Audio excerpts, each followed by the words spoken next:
Yo fui un estudioso. Hay autores que tienen también escritores fantasmas detrás, Es autores verdad, reconocidos. es verdad.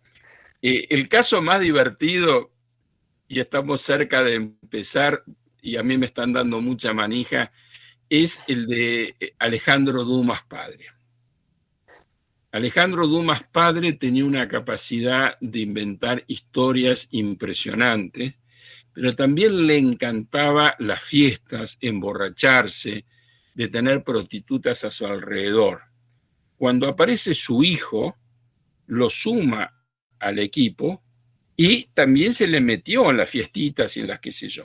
Entonces ellos estaban en el medio de la borrachera, en el medio del jolgorio, y tenían escribientes y ellos le iban dictando de memoria, de palabra, qué sé yo, y después le daban la forma, ¿no?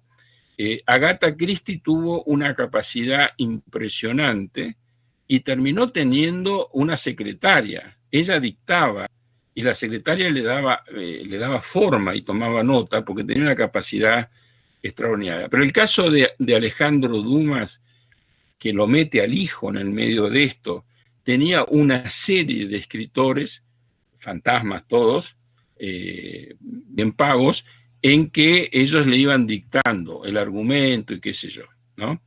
Mucho fue Hemingway. ¿Lo ubican a Hemingway? ¿Eh? La obra de Hemingway es impresionante en volumen. Y él estaba, por lo general, siempre absolutamente alcoholizado y con cuanta mujer encontraba por cualquier lado.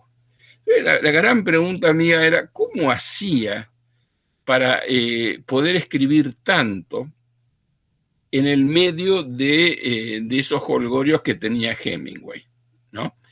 Y Hemingway, por ejemplo, se iba un mes al África a cazar no sé qué cosa y dejaba todo y volvía. Entonces tenían una vida que era muy poco recoleta, o la imagen que uno puede tener de celoso nada más. ¿Cómo hacían para tener capacidad humana de escribir llevando esa vida tan impresionante? Hemingway fue corresponsal de guerra en la Guerra Civil Española, es decir, tenía una vida realmente muy agitada. Su libro Por quién doblan las campanas, que describe la Guerra Civil Española, es extraordinaria. Pero estoy convencido que estaba semi-alcoholizado cuando la escribía y qué sé yo. Pero bueno, entonces, esto de los escritores fantasma, como dice Florencia, o de equipos que le escriben, es mucho más frecuente de lo que uno puede creer, pero no es el caso nuestro, me parece.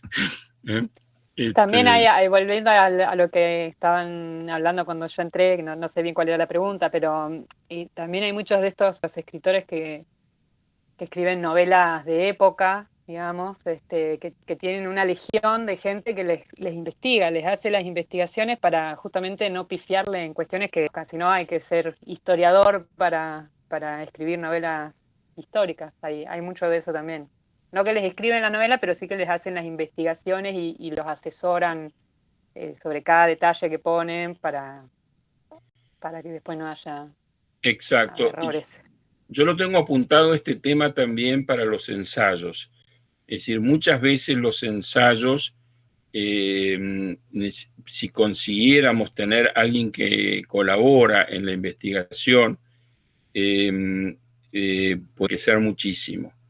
Y por lo general en los libros aparece el agradecimiento a fulano que es antropólogo, que me orientó en tal cosa, etcétera, etcétera, ¿no? Si lo hace el autor, le lleva muchísimo más tiempo y es probable también que se quede a mitad de camino con algunas cosas, ¿no? Así que, bueno, en mi reloj son las 6. Bueno, Alejandro, justamente te íbamos a cortar para comentarte que ya le vamos a dar inicio a este taller virtual que se llama Escribiendo un libro, experiencias y oportunidades. que lo está llevando adelante la Asociación Civil Ushuaia Anda Leyendo, en conjunto, por supuesto, con Alejandro Rojo Vivot y Florencia Lobos, que hoy va a estar disertando también. Un segundo encuentro muy prometedor, ¿no? Porque la realidad es que se van a ir abriendo seguramente varias aristas en relación a estos temas que se van a abordar. Que después Melissa, mi compañera Melissa Perila, va a seguir ampliando cuáles van a ser los temas que se van a abordar. Y bueno, se pensó, ¿no? En función de la fecha que hoy nos está convocando, ¿no? Que es el Día Nacional del Libro, ¿no? No es un dato menor, es un día muy ser celebrado. Bueno, Meli, ¿querés comentar un poquito sobre esta fecha? Sí, hace ya más de 100 años se dio por primera vez, ¿sí? A partir del Consejo Nacional de Mujeres, el primer, ¿dónde sale el nombre ahora? Concurso literario, ahí está. Y bueno, a partir de eso marcó un antes y un después, ¿sí? En lo que iba a la celebración del libro y a la creación de lo que tiene la literatura. Y bueno, después a partir, ¿no?, del gobierno y demás, se fue instaurando en sí el Día del Libro, como así también la Feria del Libro que todos conocemos.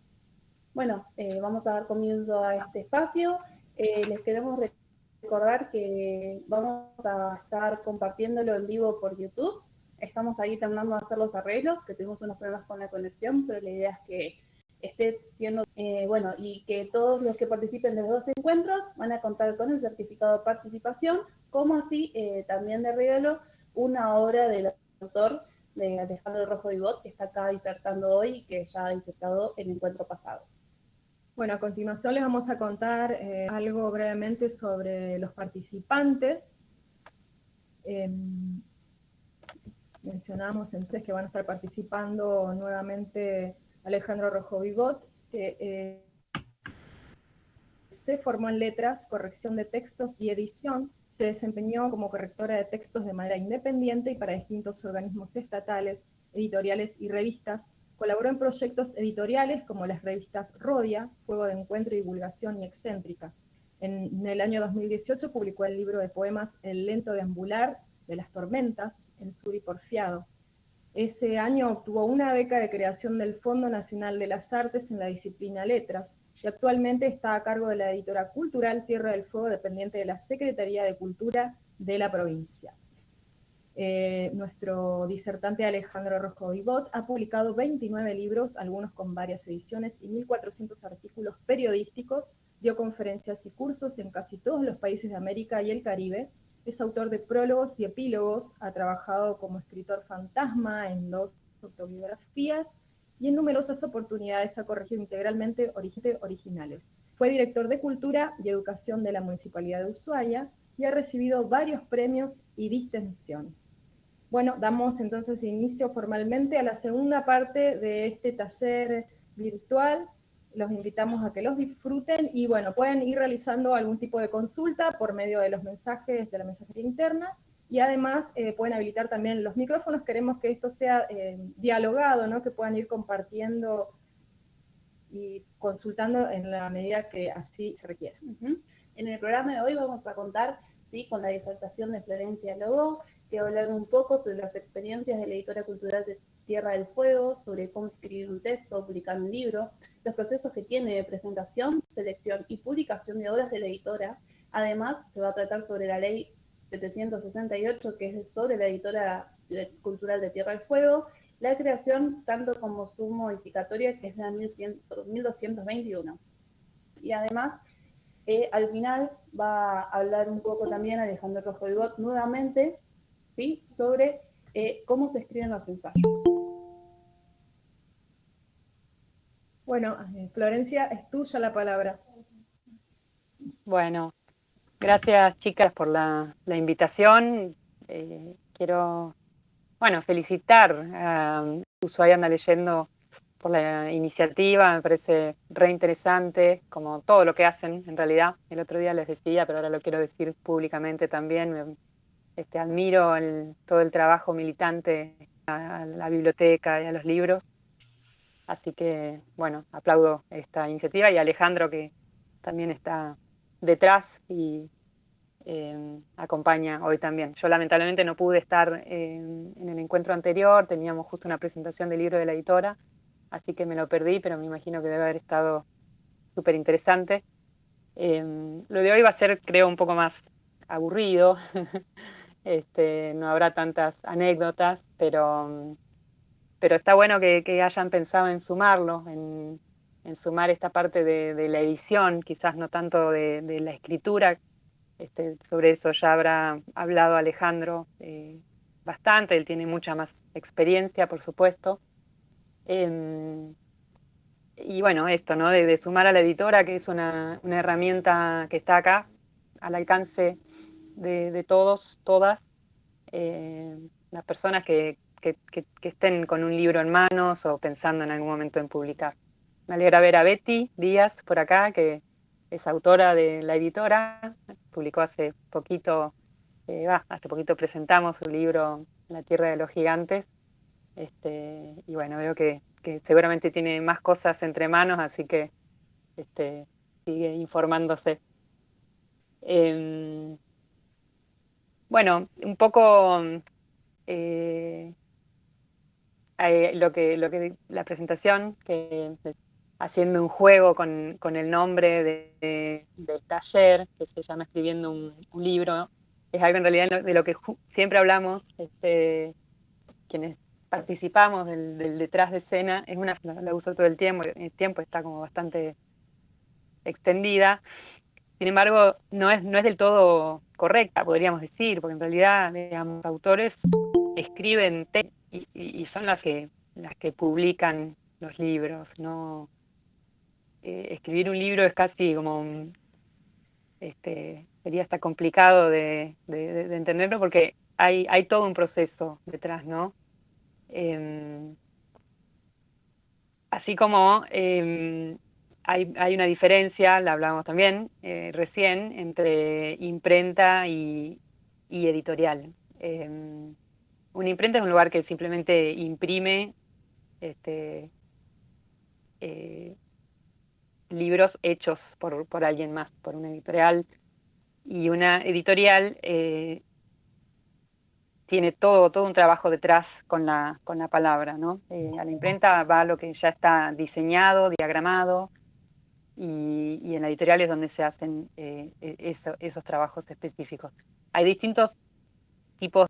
La editora, por supuesto, es estatal, hay varias a nivel nacional, editoriales estatales, hay universitarias, digamos, sería institucional. Hay los grandes grupos editoriales, que son donde, bueno, publican los autores ya consagrados. Y están las editoriales a demanda, que son muy usadas también, donde en general imprimen autores que autoeditan, ¿no? que financian su propia edición.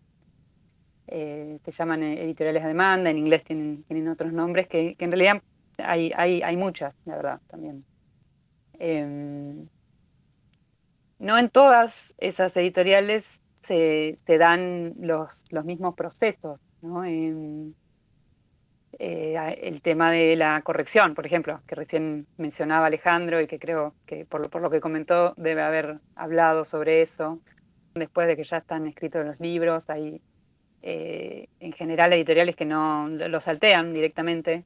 Incluso muchas editoriales institucionales saltean ese paso, a veces por falta de fondos, otras veces por falta de recurso humano, por desconocimiento. Y también, por supuesto, editoriales independientes, lo mismo, ¿no? Suele ser, digamos, un eslabón que es el primero que se saltea en la cadena, porque, por supuesto, un libro puede salir sin corrección, pero no puede salir sin pasar por una imprenta, salvo que sea un libro digital, obviamente, que también es una opción. Así que, y bueno, y por supuesto no solo porque es mi profesión, porque me dedico a esto, pero me parece un aspecto fundamental de la cadena de procesos que hay detrás de un libro, el de la corrección. En primera instancia por el propio autor, la propia autora, y en lo posible también por alguien más, y en lo posible por un profesional. Pero bueno, ya iremos hablando un poquito más sobre eso. Para contarles a quienes no saben, es un poco la idea de hoy, contarles sobre esta herramienta que tenemos acá a disposición, una una institución pública. La editora cultural Tierra del Fuego, que se creó por la ley 768 en el 2008, ya tiene 12 años más o menos de funcionamiento. Los libros empezaron a salir un poquito después.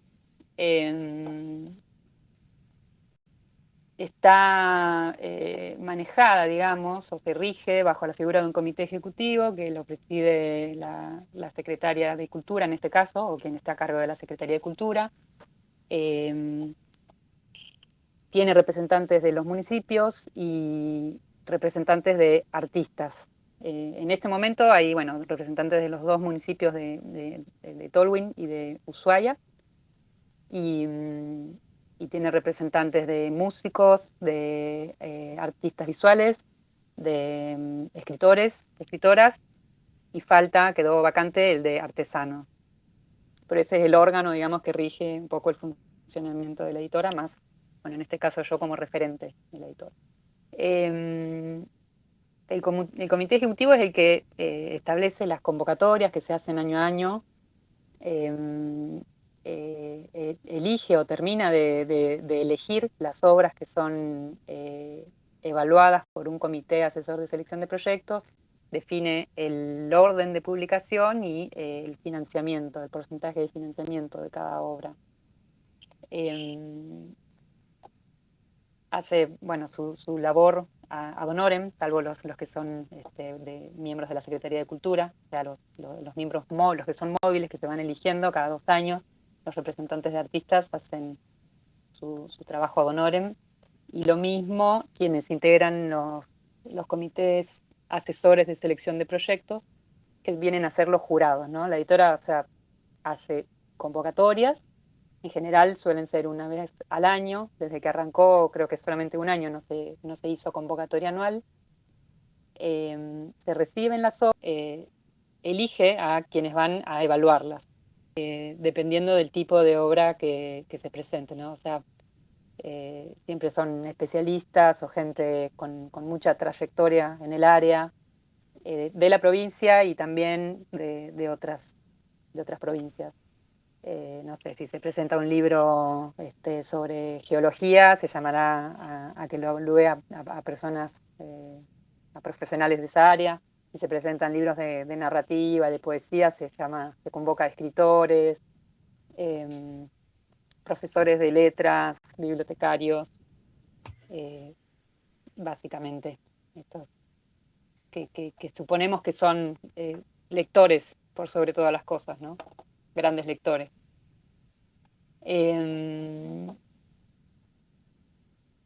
Y bueno, para una serie de requisitos de presentación que los establece la ley, a la mayoría de ellos, que tiene que venir con el registro de obra inédita hecho.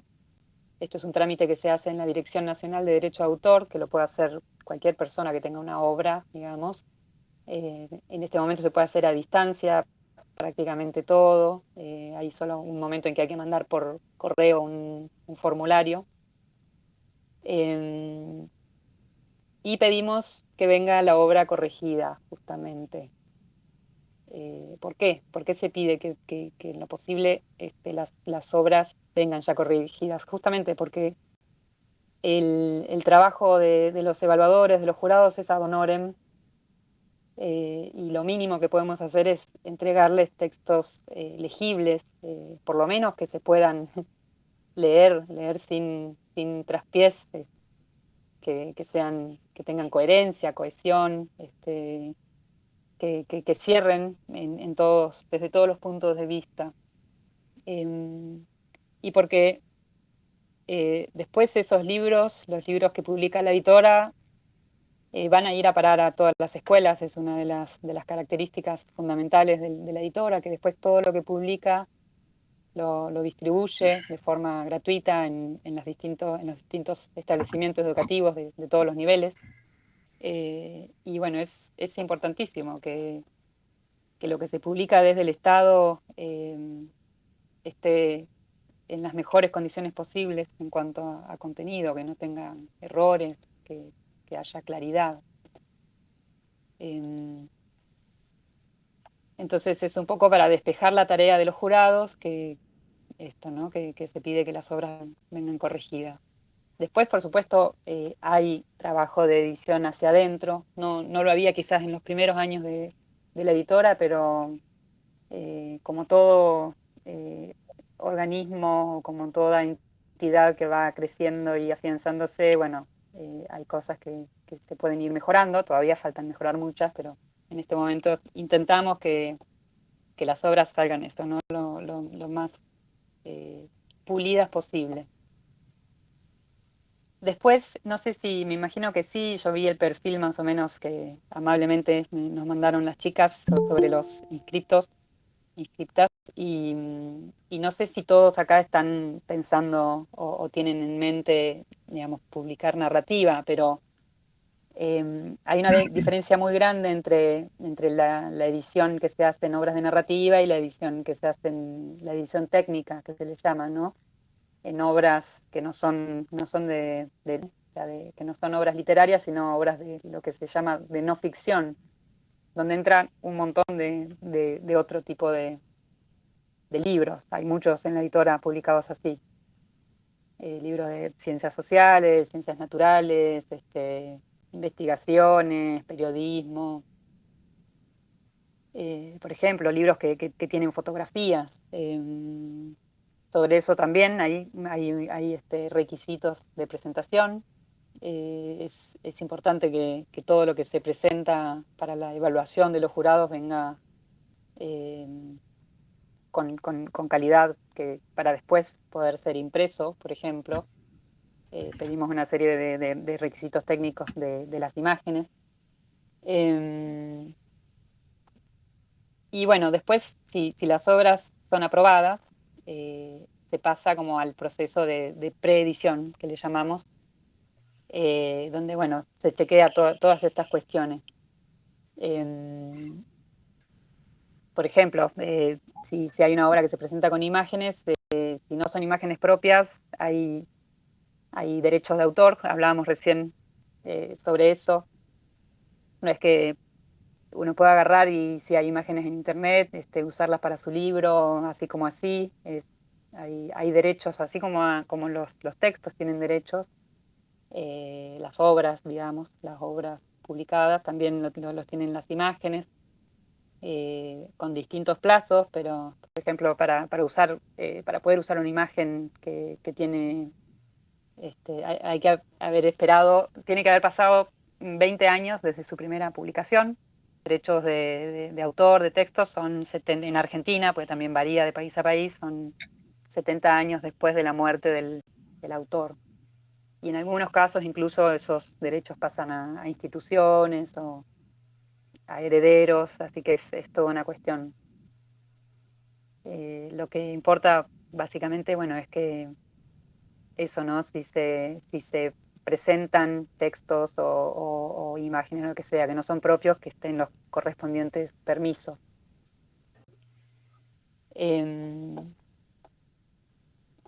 Y bueno, después, si es necesario, la verdad que en la editora se presenta de todo. Hay textos que vienen ya muy, muy pulidos, ya casi listos para mandarse a impresión, y hay otros en los que tenemos que trabajar un poco. Por ahí se aprueba, es muy interesante, es novedoso, no había nada hasta el momento en la provincia, pero quizás requiere un poco más de trabajo, no está por ahí conformado del todo como una obra, como un libro. Entonces, bueno, se entra en un trabajo de edición con el propio autor o autores o autora, a veces incluso con la ayuda de algún especialista externo. Y bueno, eso es un trabajo importantísimo que probablemente no se haga en otro tipo de editoriales, si no son los grandes grupos editoriales, que por supuesto sí se fijan mucho en estas cuestiones, eh, que tienen, digamos, toda su política. Si uno quiere publicar con ellos, si llega a poder publicar con ellos, hay toda una serie de pasos y de personas que intervienen en esos procesos, y que posiblemente una editorial a demanda, que lo que le interesa es simplemente ganar un poco de plata publicando alguna obra de autor, no se va a detener en esto, ¿no? Así que cuando es así, es importante que sean los propios autores los que sepan de toda esta importancia. Que si van a publicar por su Florencia, cuenta, que... Sí. te hacemos una consulta en relación a lo que venís mencionando, con esto de que es preferible que al momento de presentar la obra ya esté corregida. ¿Ustedes tienen algún listado de personas que estén capacitadas para ello? ¿O cómo puede una persona que quiera acercar una obra llevar a corregirla? Digamos, como para tener una recomendación. Sí, nosotros hay algunas personas que han estudiado la carrera de corrección o que han trabajado muchos años sobre eso y solemos proporcionar esos nombres, digamos, que por ahí se han acercado a la editora, han dado sus contactos. También hay asociaciones, por ejemplo en Argentina está PLECA, que es la Asociación de de la Lengua Española, y hay un listado ahí de contactos. Pero en general sí, solemos pasar los datos que tenemos de gente de acá, local, que se dedica a eso. Y, bueno, también, por supuesto, como la corrección se puede hacer a distancia, hay autores que consiguen por su cuenta, en otros lugares, contactos también. Pero sí, para quienes están interesados pueden escribirnos a la editora y les podemos pasar contactos, solemos hacerlo. Sí, sí. Bueno, gracias. No sé si alguien quiere hacer otra consulta, aprovechar este espacio. Es importantísimo también, y esto al momento de la evaluación, cuando se presenta un libro a la editora, si no es de narrativa, perdón, como hoy estuve hablando sobre narrativa, se me quedó pegada la palabra, de literatura que abarca la narrativa, la poesía, que tengan, digamos, todos los elementos en lo posible que también conforman el libro, si es un libro técnico, no sé, la bibliografía, que esté completa, que esté bien consignada.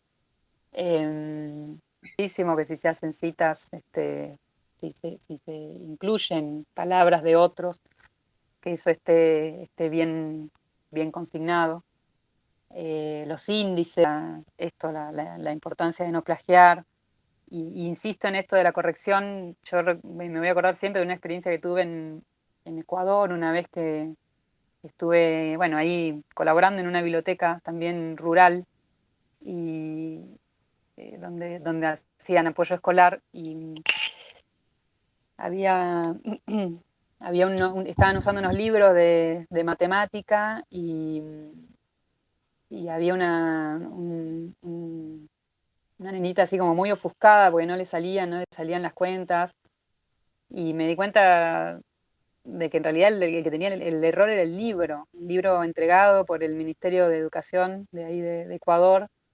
Eh, Imagínense, digamos, la nena no entendía nada, y bueno, si no estaba en ese momento yo para decirle ahí estaba haciendo bien la cuenta, que el error era del libro, podía llegar a ser una experiencia tristísima que seguramente la tuvieron todo el resto de chicos y chicas que no tuvieron la oportunidad de que alguien les diga, no, vos estás haciendo bien las cosas, el error es del libro. Bueno, eso no pase, ¿no? Más si es algo hecho en el Estado.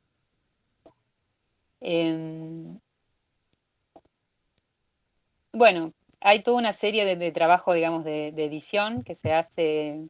Muchas veces se entregan también libros que, al contrario, por ahí no tienen imágenes, y está bueno que tengan porque ayudan a la comprensión, ya pensando en siempre hay que intentar hacer.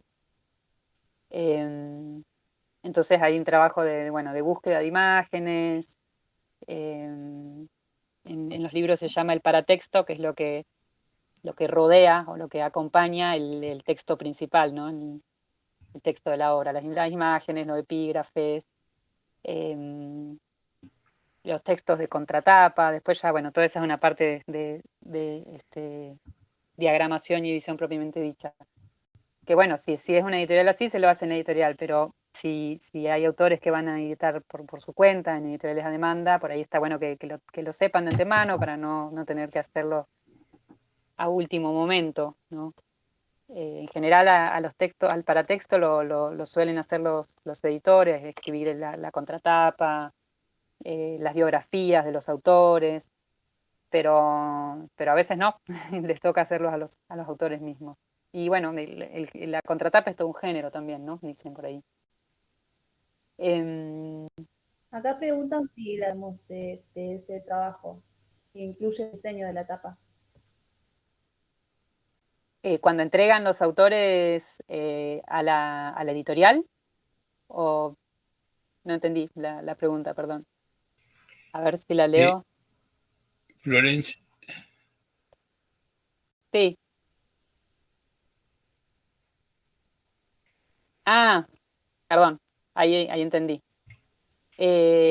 Sí. Después, una vez que está, digamos, ya el trabajo de edición hecho sobre el texto, sobre las imágenes y demás, desde la editora lo que se hace es, se contrata en realidad el trabajo de diseño y diagramación e impresión. Se hace un concurso de precios entre los proveedores del Estado que estén inscriptos en el rubro y se contrata. Muchas veces pasa que que no sé, y sobre todo si son libros de arte, ya vienen, por ejemplo, diseñados o diagramados, y en esos casos se intenta trabajar sobre eso, depende mucho también de las devoluciones de los autores, de los jurados, pero si es un libro que es, no sé, una novela, un libro de poesía, muchas veces también los autores proponen alguna imagen, y otras veces no, así que con cada libro es distinto en realidad, pero sí, se contrata el diseño de tapa, el diseño de tapa, contratapa, lomo, solapa y el diseño de interiores. Es por supuesto la tapa es la entrada al libro, ¿no? Lo mismo que la contratapa, son como las puertas de entrada, así que son elementos súper importantes para captar la atención de los posibles lectores. Ha pasado también que se han por ejemplo, cambiado títulos, pensando siempre en los destinatarios, de a quién se quiere que lleguen, pretende atraer con ese libro, a quién se pretende que llegue en realidad. Se han cambiado títulos, se han cambiado también, negociado imágenes de tapa. Eso es todo el trabajo propiamente dicho de la edición, ¿no? En ese punto, bueno, la editora se reserva un poco el derecho de opinar y de tener la última palabra sobre el diseño, porque se intenta que haya como una línea editorial, un criterio. Ahora estamos usando un manual de estilo también para que en algunos casos se puedan después reconocer los libros de la editora o de las diversas colecciones. En realidad se aceptan obras de todo tipo en general en las convocatorias, o con los libros de arte, por ejemplo. Pero digamos que es distinta en ese sentido la editora a que si uno va a una editorial donde pone todo el poder de decisión. Si no, es una negociación que hay que hacer.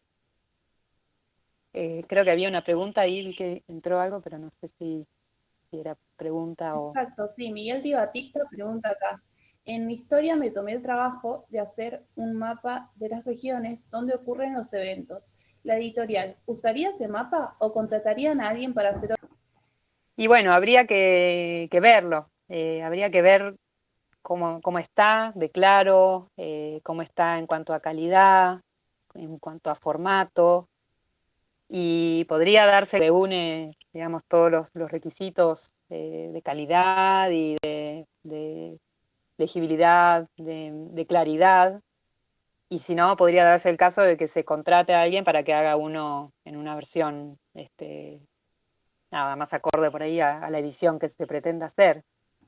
Eso en principio siempre está bueno que lo aporten también cuando entregan el material al editorial. O sea, es bueno saber que, por ejemplo, hay un mapa, ya hay pensado un mapa. Es algo que también pueden evaluar quienes evalúen la obra y pueden aportar sobre eso, pueden sumar.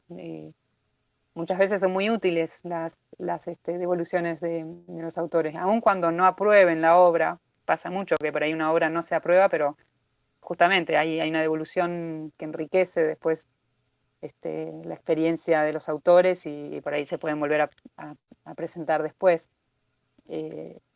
Digamos, lo que quiero decir es que la mirada de otros sobre la obra de uno es fundamental, siempre.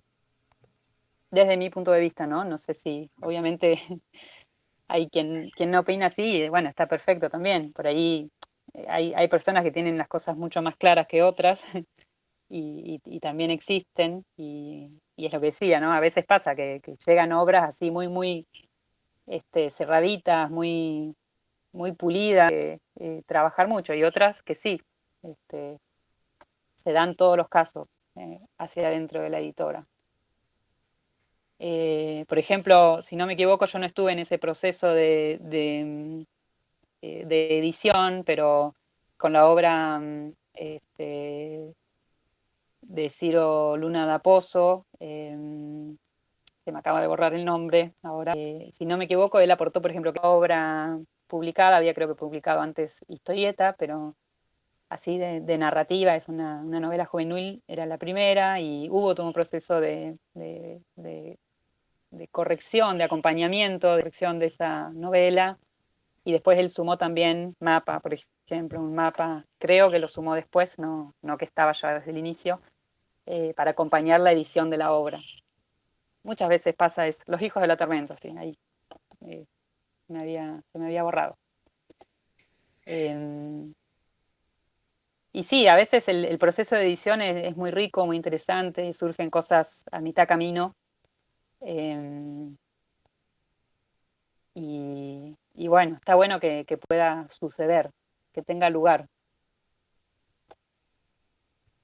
Estoy mirando acá mi machete, a ver sobre qué más les quería comentar.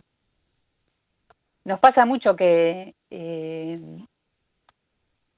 bueno, que hay autores que se resisten, digamos, a ser corregidos. Y en mi experiencia, y esto ya hablando desde mi trabajo personal como correctora, quienes más se resisten a ser corregidos son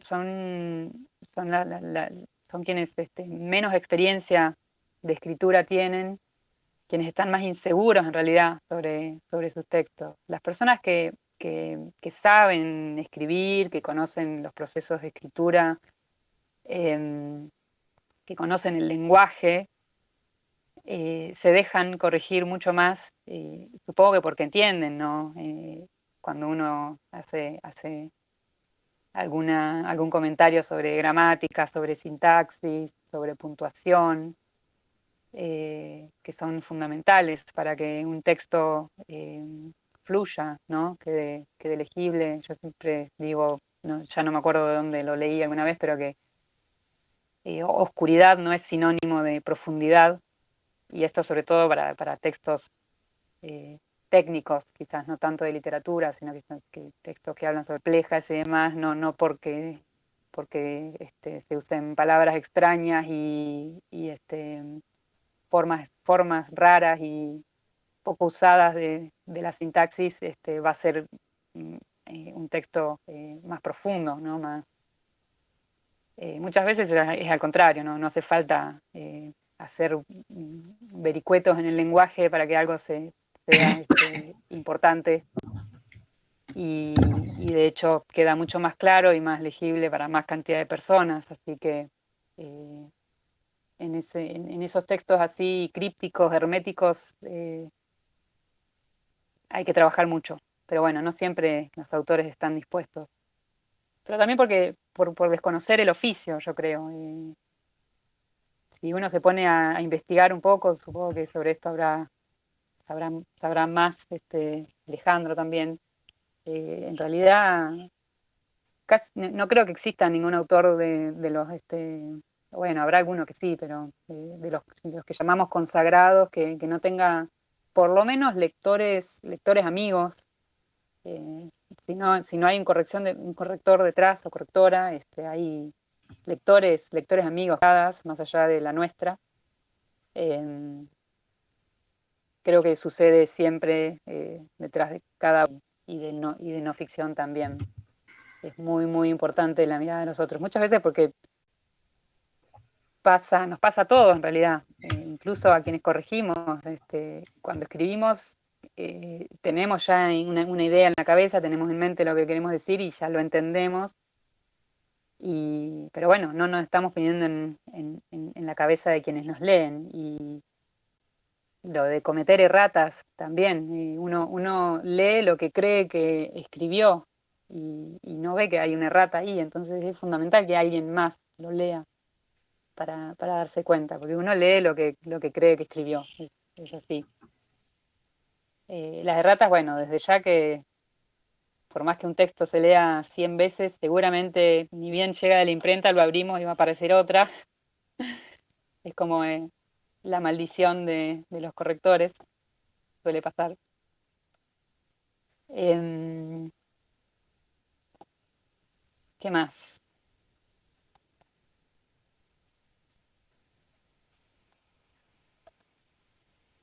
Y bueno, después ya, digamos, mi consejo para quienes escriben literatura, cualquier tipo de texto en realidad, pero sobre todo literatura, ¿qué es erratas? Una errata es un error involuntario, digamos, bueno, como son todos los errores, pero que tiene que ver no tanto con la gramática, la sintaxis de un texto, sino, o sea, es un error que no se repite, digamos. La diferencia entre errata y error, o sea, si yo voy leyendo un texto y veo que cada vez que aparece la palabra ciudad está escrita con S, eso es un error porque es algo periódico, o sea, te das cuenta que realmente el autor no sabía que ciudad se escribe con C. Y si de 10 veces que aparece una palabra, una sola aparece mal escrita, es una errata, es algo que se le pasó al autor, al corrector, al editor, a todo el mundo, digamos. Esa es la diferencia entre error y errata. Si es algo estructural, ya es un error, y si es algo que Bien. Había ahí otra, me parece, Sí, pregunta. acá Claudia Fulco pregunta, ¿cómo llegaste a ser correctora? ¿Qué fue lo que te hizo tomar esa decisión? Bueno, yo en realidad había empezado a estudiar letras, hice la mitad de la carrera de la licenciatura en letras y después a mitad de carrera me di cuenta de que en realidad me gustaba, o sea, me detenía mucho en cómo estaban escritos los textos y en si, no sé, veía muchos errores. Me di cuenta que tenía facilidad para detectarlos. Hay distintos tipos de corrección, de todas formas ahora les voy a contar más. Y que me gustaba eso, trabajar sobre los textos de otros, no tanto escribir, sino trabajar sobre textos de otras personas, donde veía que alguna cosa se podía mejorar, ya sea desde el punto de vista eh, sintáctico, gramatical, ortográfico. Hablando de las correcciones, bueno, ya que estamos lo menciono ahora, y que también es importante. Está lo que se conoce como corrección de estilo, que es como una corrección general que abarca todo, o sea, gramática, sintaxis, ortografía, ortotipografía, que es la ortografía más las marcas de tipografía, como, no sé, cursivas, comillas, todos los usos de los signos. Y que no es, un poco retomando lo que decía Alejandro, la corrección del estilo de un autor. Se llama así, pero en realidad la verdad es que no sé de dónde habrá salido el nombre, alguna vez lo leí, pero ya me olvidé. Pero no es que en la corrección de estilo se corrige el estilo de un autor, porque en realidad el estilo de un autor no se corrige, justamente es lo que hay que intentar realzar, y es que lo hay. Primero hay que llegar a tener un estilo. Es la primera corrección que se hace y después, cuando un texto ya está, digamos, pulido, decimos limpio de toda la hojarasca, de, no sé, frases mal armadas que no se entienden, fragmentos confusos, repeticiones, digamos, cuando ya queda legible desde el punto de vista gramatical, sintáctico, que uno puede fluir en el texto, se pasa a la corrección ortotipográfica, que ahí es cuando se le da como el formato, ¿no? Ahí es justamente algo que quizás no se estudia tanto, por ejemplo, en las carreras de letras, en los profesorados de literatura, sino específicamente en corrección, la normativa del lenguaje. Cuando se usa la cursiva, cuando se usa mayúscula o minúscula, cuando se usa raya, guión, las comillas, qué tipos de comillas hay, la negrita, la redonda, digamos, todas esas cosas que rondan por ahí en el Word. Cada una tiene un uso específico, no es que, en teoría, ¿no? Si uno quiere seguir la normativa, hay momentos específicos para usar la cursiva, momentos específicos para usar las comillas, y bueno, ahí ya se prepara el texto para ir a imprenta, o a diagramarse, mejor dicho, a diseñarse, diagramarse, y después cuando ya está diagramado, se hace lo que es la corrección de galeras, que es sobre el texto ya diagramado. Es un PDF, ya no se puede editar el texto, sino ahí lo que se ve sobre todo es, por ejemplo, que las palabras estén bien cortadas al final del renglón. No sé si les habrá pasado a veces de agarrar algún libro que van leyendo y la palabra se corta mal, es como que te descoloca. Bueno, viudas, huérfanas, toda una cuestión ahí de las líneas, que esté la paginación, que no se salten las páginas, que el índice esté bien las jerarquías de los títulos, toda una serie de cuestiones que se hacen ya sobre el texto diagramado y listo para imprimirse. Sería la última. Así que hay, como mínimo, 3 tipos de correcciones. Las galeras, a veces hay primeras galeras, segundas galeras, terceras galeras.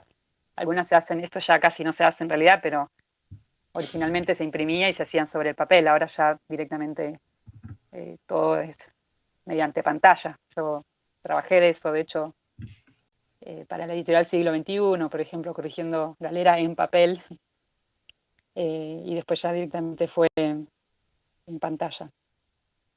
En la editora... sí, perdón. Betty está haciendo una pregunta, dice, ¿podrías repetir cómo se llama la segunda corrección? Corrección ortotipográfica, de ortografía y de tipografía, digamos.